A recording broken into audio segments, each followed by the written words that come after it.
Forced to work from home by your employer? Laid off or feeling depressed at home? Do you want to make money working from anywhere?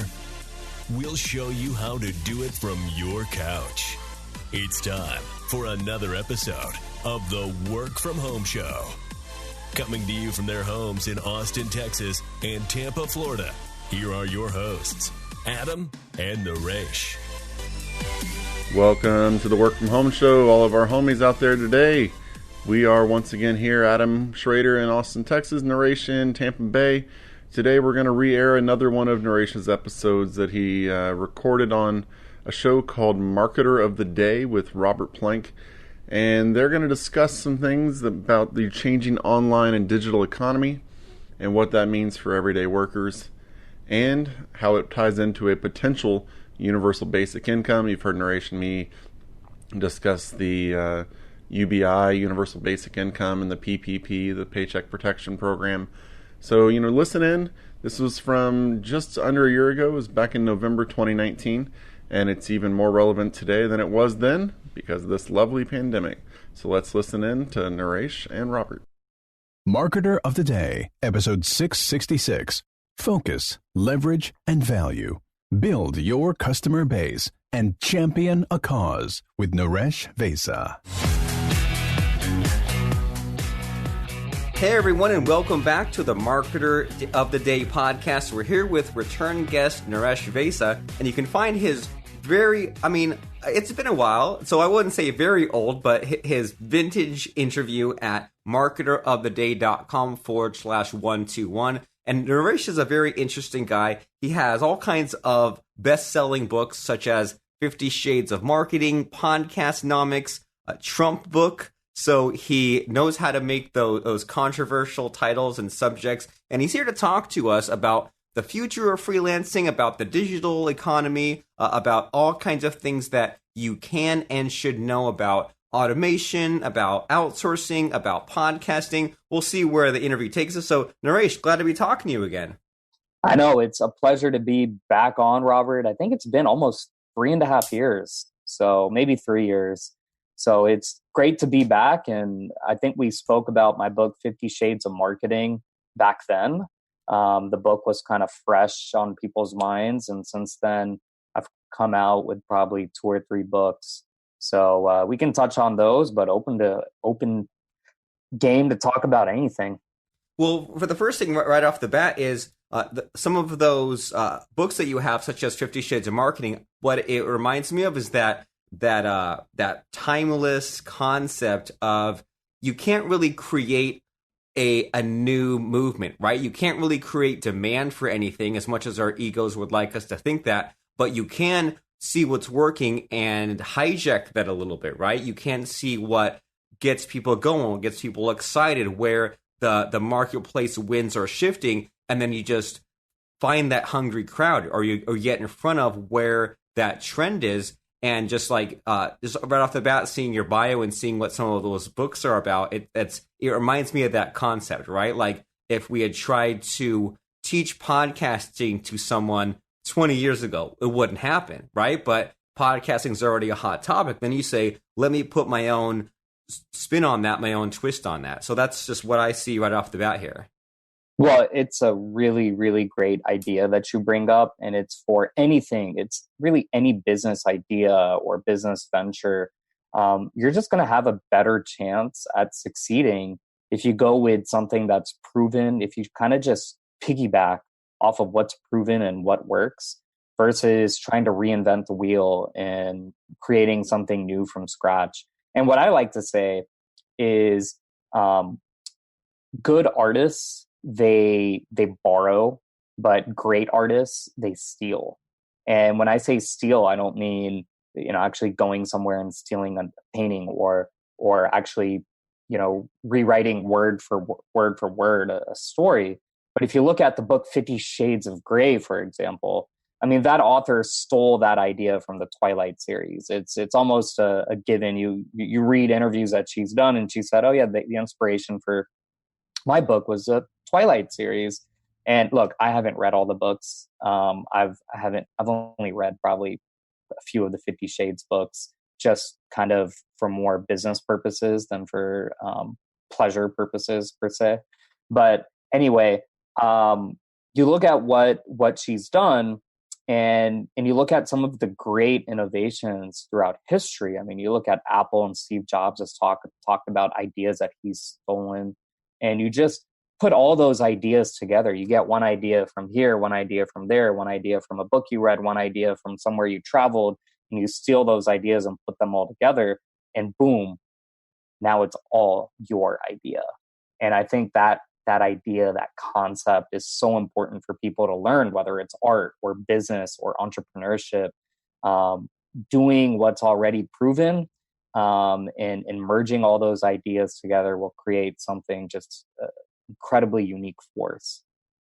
Yeah, so it's like you're stealing, but you're not being a copycat, because the things that you're stealing from are from other industries or things that used to work, or are just like, combining different things. So it's like that end result that you end up with is something that's sort of unrecognizable. And you're so right. I mean, the 50 Shades of Grey books, I mean, that Danielle Steele has putting out, I don't know, hundreds of books before that. And then I was even at an airport not that long ago, and I walked by some bookstore, and there was a book out that looked like it could have been a 50 Shades of Grey book, but it was like some other author, some other series, but it was like very similar in like look and like title and things like that. And when I got home, I looked up on my phone like this series, and there were like 25 books. So it's like sometimes even there's the thing that you hear about that's popular, and then the person that piggybacks ends up taking that even further. So yeah, that's some really fun marketing lessons. And so I kind of want to shift gears here, because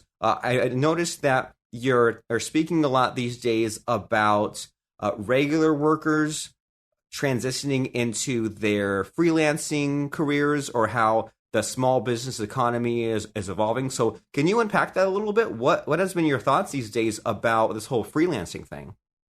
Well, the freelancing thing, I got started before freelancing was even freelancing. So this was probably 11, 12 years ago when I got started as a freelancer.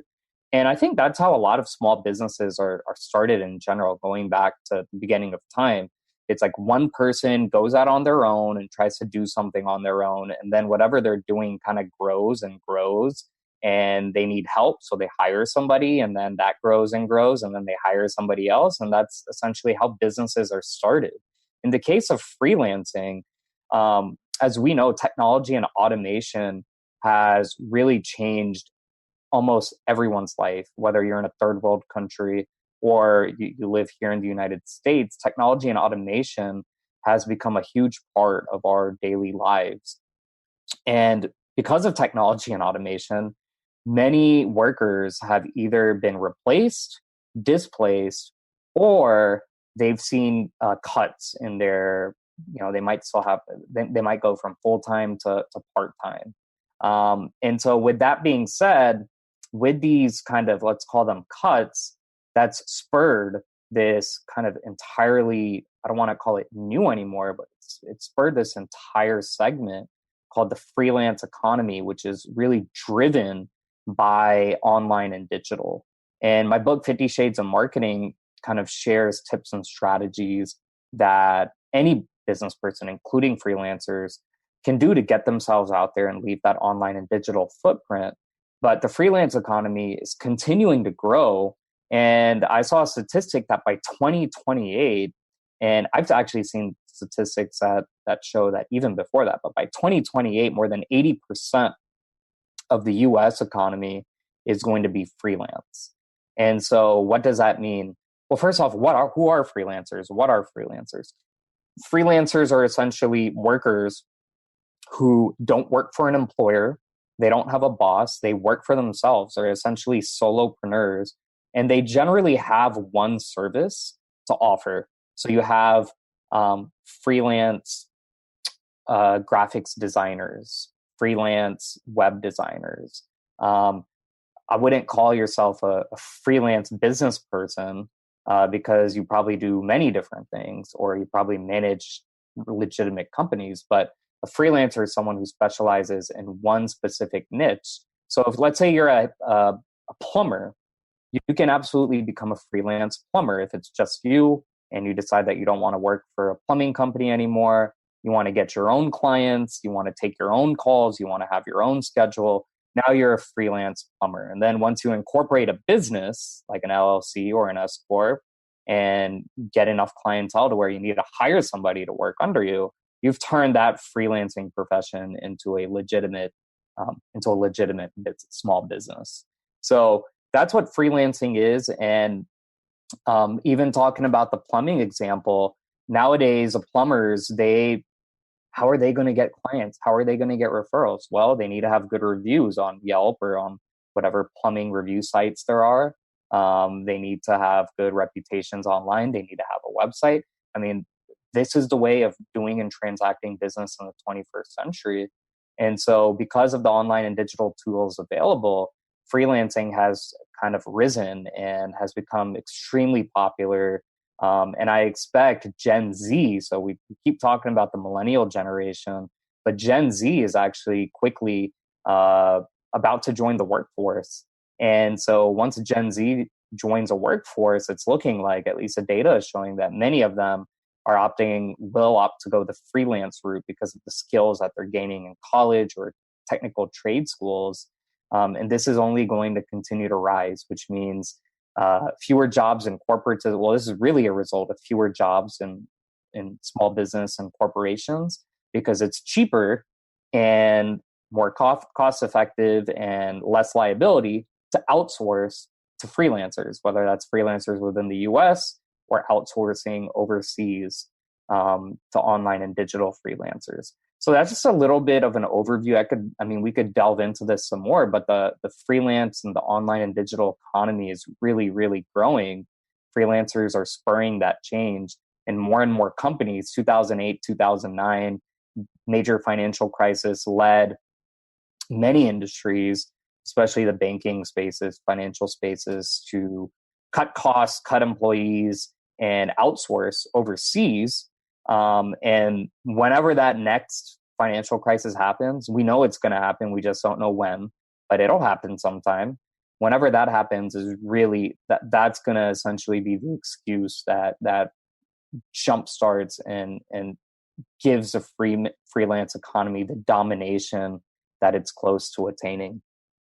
Right. Yeah. I mean, you're so right. It'll be like, when that whatever that next big crisis will be the straw that breaks the camel's back, and then it'll be like, okay, now this whole freelancing thing, or how this huge percentage of people will end up being entrepreneurs in a way instead of employees. Like, yeah, you're so right. Like, then it'll have to happen. It will accelerate it. And you threw out a lot of interesting ideas. And when this whole thing first clicked with me was I was watching a Gary Vaynerchuk video years ago, and Gary Vaynerchuk was just bringing up this idea that we're all going to live to be 90 or 100.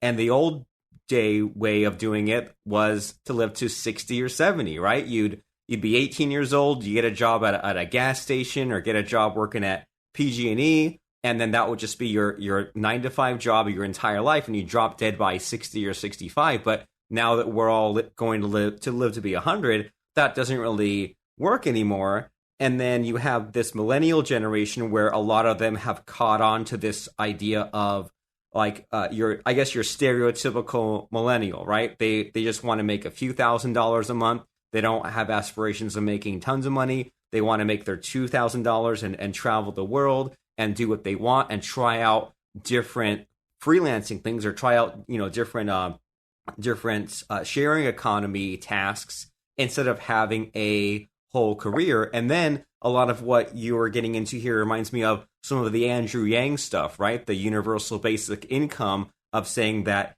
in the coming decades, there won't be human truck drivers. It'll be robot truck drivers. There won't be janitors. It'll be robot janitors. And so as a result, people like Andrew Yang want to give everyone $1,000 a month, not to have socialism, not to, make it so you don't have to work, but give you that little bit of money to live on, so that way everyone out there can start up businesses and can be entrepreneurs. And what I like a lot about the way that you're positioning this freelancing thing is it almost seems like there's not like a clear cut and dry, like one way or the other, right? Like you say, well, you find someone who you can work with, not as an employee, but you work for them as a freelancer. You perform this task, you make graphics for them, and then you get more work than you know what to do with. That way, you then hire a team, and then at that point, it's like, now, at what point do you stop becoming a freelancer and start becoming a business? You can kind of slowly scale up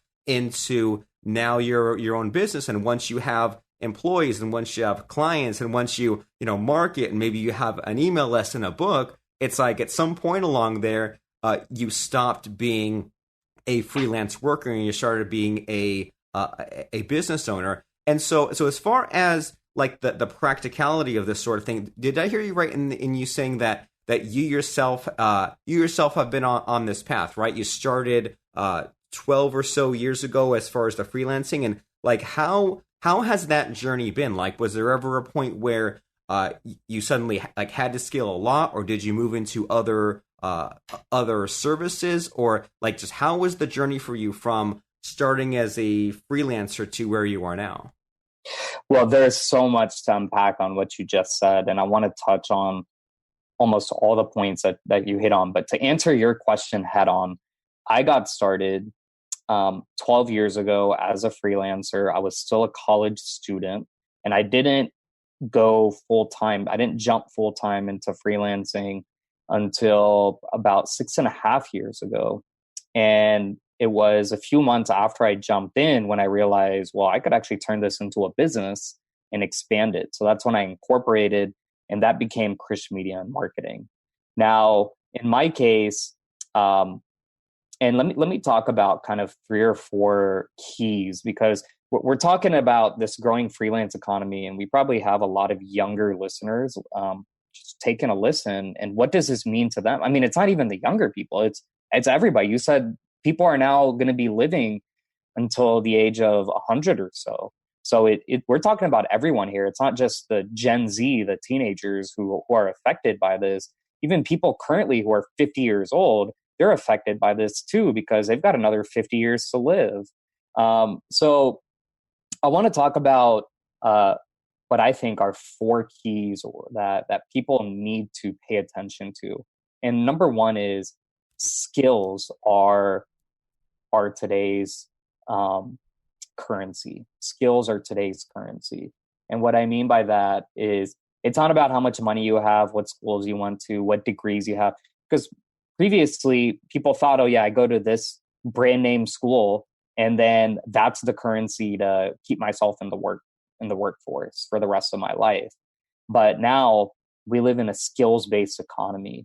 And if you have, whether it's one skill, like we said, web design, web development, if it's one skill, well, you can really attack that skill and make a living off of that one skill. But the more skills you have, the more opportunities and chances you're going to get to make a very, very good living.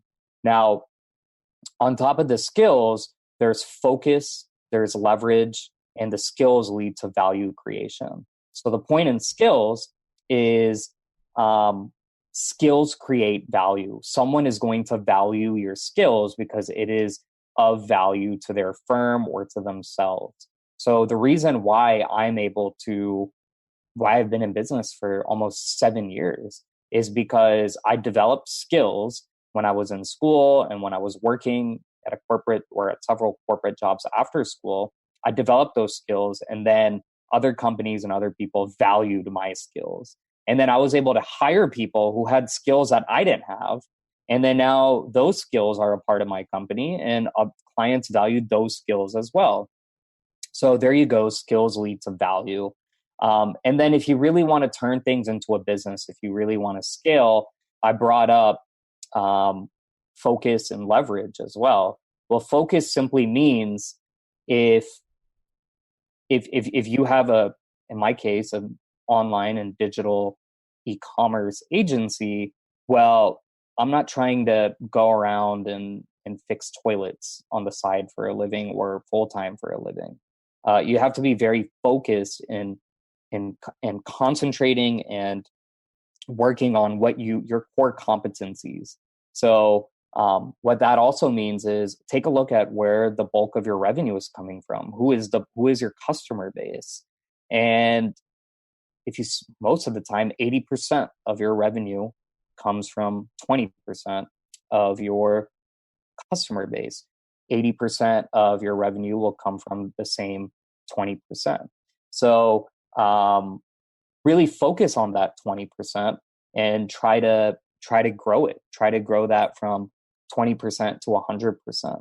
And then the last thing is leverage, which is the idea and the concept that other companies or other people need you.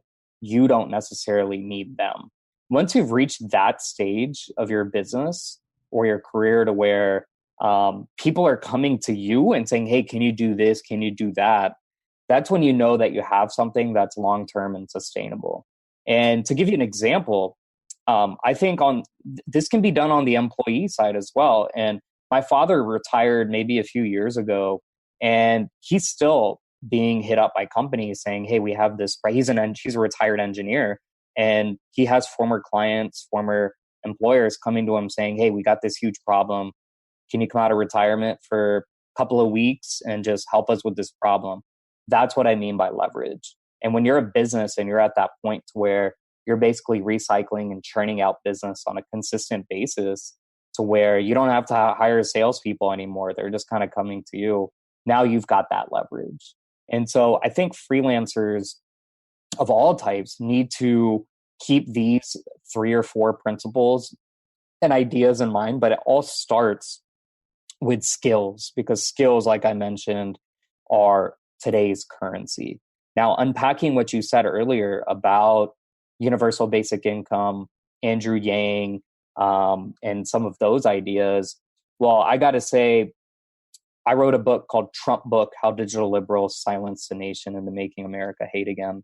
It came out a couple of years ago, and it was essentially an online and digital primer on the 2016 election.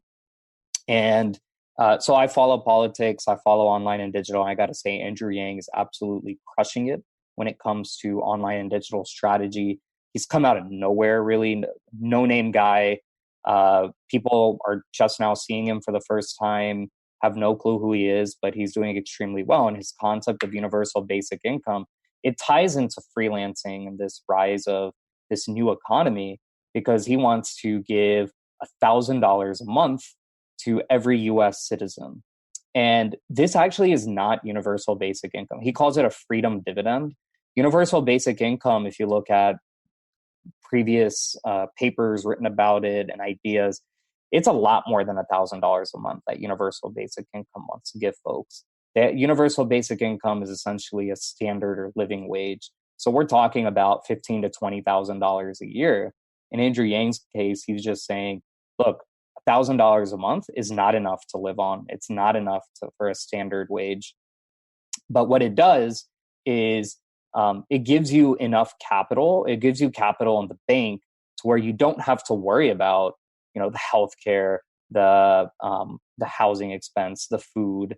It gives you enough to where you don't have to. I mean, so many Americans, that's what they're work. They wake up every morning worrying, are my kids going to get educated?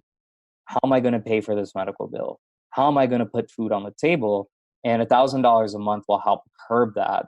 And the idea behind his platform and its campaign is to spur entrepreneurship, because he understands where the economy. He's one of the few I wouldn't even call him a politician, but he's one of the few candidates who understands where the economy is going, because he himself is a tech entrepreneur, a very successful tech entrepreneur.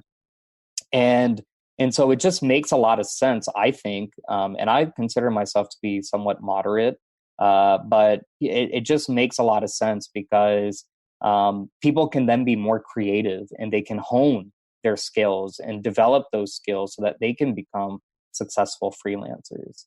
So it's an interesting point that you bring up regarding Andrew Yang and his universal basic income, but it ties right into economics and business and entrepreneurship. And he's not one of those guys who's just saying free everything. No, in fact, with the $1,000 a month, he would take away some of the benefits that people that people are essentially getting for free. So I think it's good overall, and it'll be good for the economy. But then I also want to mention I'm considered a millennial. I've exited my 20s and I'm now in my 30s. And you brought up how a lot of millennials want to make just enough so that they can travel and have fun and enjoy life. Well, I got to say, your 20s are a perfect time for A, developing those skills, and B, for exploring and trying to live life to the fullest. So I'm all for that.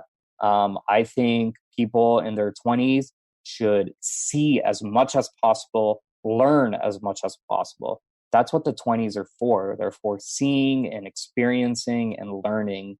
And this is something that Steve Jobs essentially did as well in his early and mid 20s. He traveled the world. He went to India, got a lot of great ideas there, went to other countries, went around the United States, kind of found himself, who he was. And though just kind of living that nomadic lifestyle, he was almost a hippie, but living that lifestyle is what ended up creating Apple and turning it into the juggernaut that it is today. And he was, when Apple really made it big for the first time, Steve Jobs was in his 30s. So that's what I say. Use your 20s as an opportunity to learn as much as you can, see as much as you can, so that by the time you hit your 30s, you've got that experience and you can kind of hit the ground running. That's super great advice, because you hear a lot about the midlife crisis, right? You hear about someone who was maybe born in the 50s, 60s, 70s, that maybe they had a kid or got married too early, or they jumped into some kind of career as a lawyer and then lived all these other decades with regret. So I think you're right. I think that with the way things are shifting or the way that things are changing, maybe we're onto something where we can maybe live life in a little better way and maybe be a little more organized and have a better plan, as opposed to just doing things the way that things have always been done. And so, yeah, you're so right that it all starts with skills and then leads to your focus and your leverage and your value. And what you're making me think of as you explain this whole concept of spend your 20s figuring out these in-demand skills that you can get really good at and you can become so unique with, that even if you retire, maybe some of these companies say,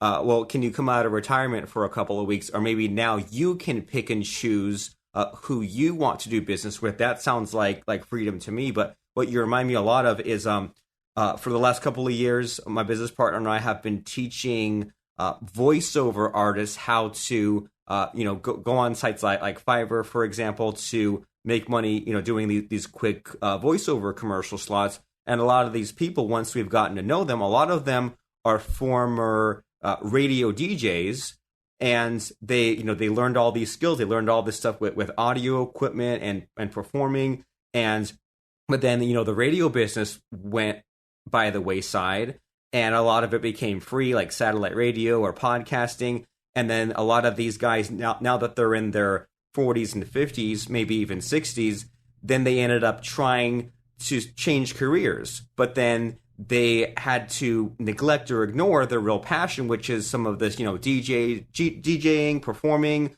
the geeking out about the audio stuff.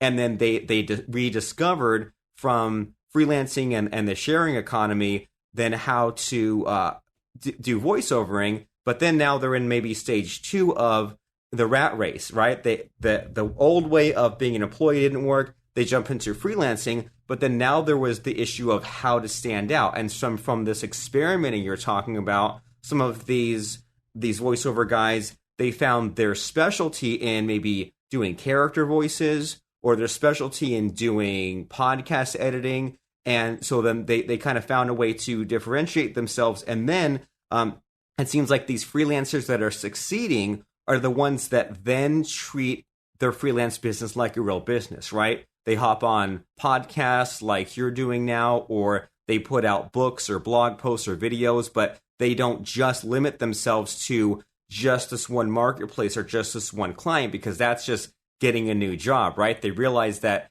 this freelancing thing is different than being an employee, and they realize that there's that need to specialize and stand out and grow, and maybe do some of the attention-getting stuff, like how you have your Trump book and you have your 50 Shades of Marketing. Like, don't just be like everyone else. Try to see what's the hot topic. Try to see what people are talking about. And I mean, like you said, even Andrew Yang didn't invent UBI, Universal Basic Income, but he saw where things were going and then kind of hijacked that marketing. Yes. So I'm getting a lot of important marketing lessons here as you describe some of all these things that you've been doing correctly all these years. Well, going back to Andrew Yang, he actually talked about he calls it the freedom dividend, and how universal basic income, that's what people have called it, and has a very negative connotation outside of kind of the left-wing liberal crowd. And so they thought of alternative names for it, because it is only $1,000 a month. It's not $5,000 a month. So it's $1,000 a month. And they just came up with names, and then they tested the names, or they ran Facebook ads to see what worked best. And the freedom dividend is the name that everybody across all political aisles, that's a name that people love the most. So yeah, they ran market testing, and it was a marketing thing to come up with that name. And look, he's in the top. Last I checked, he's now in the top 5 for polling amongst the Democrats. This is like a very reliable poll, not some of the kind of the polls that are just way out there, or that are more mainstream and have hidden agendas behind them. But anyway, talking about retirement, for example, it's funny because a lot of my friends say that I've been retired since I graduated from college, because kind of the principles that I've talked about, just always tried to live by them. And I'm very fortunate that I've built a decent amount of leverage. I've built up my business. I work from home, and so I kind of have a retired lifestyle. I live in Florida, which is also kind of a retirement heaven. But anyway, retired people are actually now asking me for direction, because they retired from their jobs, and now they're like, I feel free. I feel like I can finally do stuff that I've always wanted to do with my life. And these are people in their 60s and 70s, and they'll come to me and be like, I want to intern for you. How are you making money from home? You seem so happy with what you do. You go on these podcasts and you're so enthusiastic and excited. Can you help me out? And to me, I never wanted to reach that stage. I didn't want to wait 50 years to finally feel that freedom. I said, I want to try to attain that freedom right now. And it's a lot of hard work. And like I said, I spent my 20s learning as much as I could, failing a lot, and learning from those mistakes. And now today, look, I still have a long way to go. I'm not saying I've attained the pinnacle. I still have a long way to go, but I'm very pleased with where I am in life. And talking about, 20s, 30s and all that, I'll also say, I've noticed kind of a trend, and that is a lot of people getting started today are either A, in their 20s like I was, or B, retired in their 60s or 70s and wanting to restart. So in between, somewhere between basically your 30s and your end of your 50, let's say 60s, it's almost like something's happening in there where people just where they're not trying to pursue freedom or financial freedom. And I think I realize it now, because if I were to get started today where I am at my life, it would be extremely difficult. I'm saying getting started from scratch. If I wanted to write, if I had a goal of writing 5 books within the next 10 years and starting 2 or 3 businesses that are both profitable, and someone came to me and said, can you do that? And if I had no experience, or, just was starting from scratch today, I'd probably say, I'm not interested in taking you up on that offer. I'm fine with where I am. But I got started, like I said, 12 years ago in the freelance game, and started my company almost 7 years ago. So I was in my mid 20s when I got started. I was single. I was, just didn't have any attachments, and I could afford to fail. But now where I am today, I've got a 30-year mortgage. I'm married. I've got a kid on the way. There's a lot going on, and so I'm just very thankful that I got started when I did it, because I've got people who also come to me with the families, with the 30-year mortgages, saying, I really want to leave my job. I hate it. I keep switching jobs because I keep hating every job that I work. I need to find a way to make side income or alternative income. I need to find a way to leave my job and make money, but I can't. How do I get started? And all I can do is tell them what I did, but it's really hard for folks, like I said, in those 30s to 60s to follow up, or 30s to 50s to follow up, because they've got a lot of other stuff going on that's getting in the way. Yeah, and what I'm hearing from the way that you laid that out is in that dead zone, so to speak, right? Age like 35 to 55, there's lack of free time. I mean, if you're in your 20s, you don't have a lot of money, but you have a lot of free time. If you're in your 60s and beyond, in those retirement years, there's a lot of free time. And it's like if you look at people who are up there in the years who are still 100% mentally and physically there, you look at guys like Mick Jagger or William Shatner. They love what they do, and they don't slow down. I mean, I'm sure they take breaks, take vacations, but they don't say, well, I'm just gonna sit in their retirement home for the next 30 years. I mean, that seems like a slow journey to death. So and I think a lot of us can relate to that, of being in 30s, 40s, 50s and saying, well, I've got the mortgage, I got the wife, I have the family. Maybe some of them have a career going, so there's a little bit of a sunk cost there. And it seems like it's not impossible at that age to get going, but it might take a little better time management or finding the time before or after work to get something like this rocking and rolling. And it seems like you and I are on the same page in that if someone's at that age and they're willing to take that risk, it's totally worth it, because it's like now you can watch your kids grow up, right? Now you can take out time in the middle of the day to help them out with school or soccer practice or something, whereas someone else who's trapped in that 9 to 5, might not have that sort of flexibility, that sort of freedom. But then being the freelancer or the entrepreneur comes with a little bit more risk, and it might require some more thinking and pivoting, because things shift beneath our feet with some of this internet stuff, don't they? Like whole industries or whole niches or ways of freelancing might completely go by the wayside. So yeah, there's a lot to talk about here, and I want to make sure, as we're beginning to run out of time here and winding down, I want to make sure that people heard our conversation and they say, man, this guy sounds really smart. Like he's got a lot of the answers. Where can and where should people check you out, and what kind of things should people be buying from you? Well, I highly recommend people check out my books, which are mostly on online and digital economics and the online and digital economy. Go to Amazon, type in my name, Naresh Vissa, and we touch on online and digital politics. We touch on how to write and publish a book, online and digital marketing strategies, online and digital economy, podcasting. I mean, we touch on, or we meaning I do, and then I have people who helped me publish the books. But just so many great resources. And I'll even offer your listeners, if they go to my website, nareshvissa.com, that's my first name and last name, nareshvissa.com, go to my website, get on my mailing list, and just, even if you don't get on my mailing list, just send me an email. My email is available through there. Shoot me a note and say that you want, it's your pick. Pick any book you want that you see on Amazon, and I will send you a free copy of the book. Your pick, any book.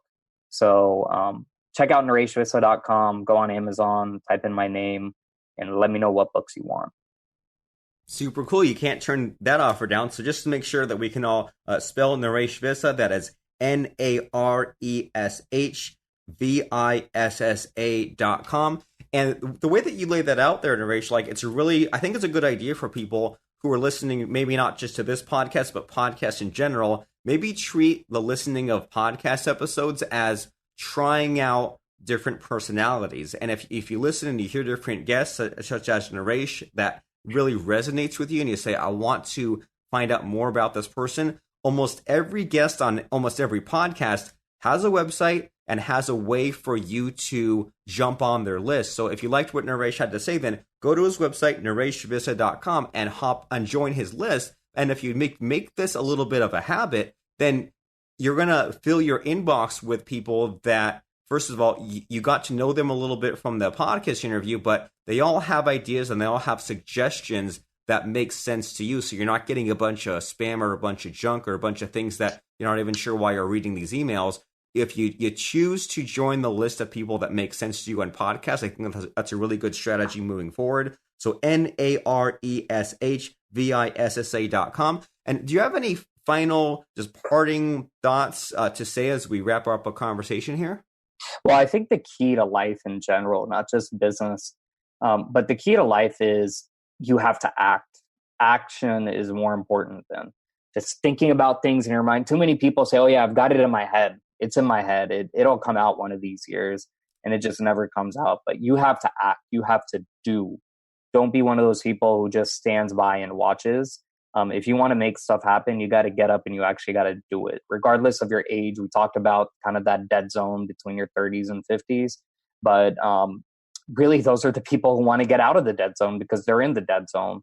So you have to do, you have to think. And that means, not to plug myself or promote myself, whether it's me going to nareshvisa.com and getting access to my books, or following another person, following a Ryan Dice who knows so much about marketing, or any of the other great marketers out there, Neil Patel, so many, Seth Godin.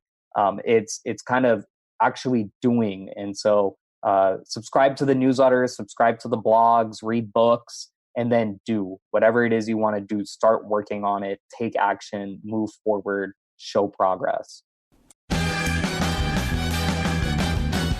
And that's going to wrap it up for this episode of the Work From Home Show. Don't forget to check us out, www.workfromhomeshow.com. That's www.workfromhomeshow.com. If you have any questions for us, reach out by email, hello@workfromhomeshow.com. That's hello@workfromhomeshow.com. And until next time, keep on working from home.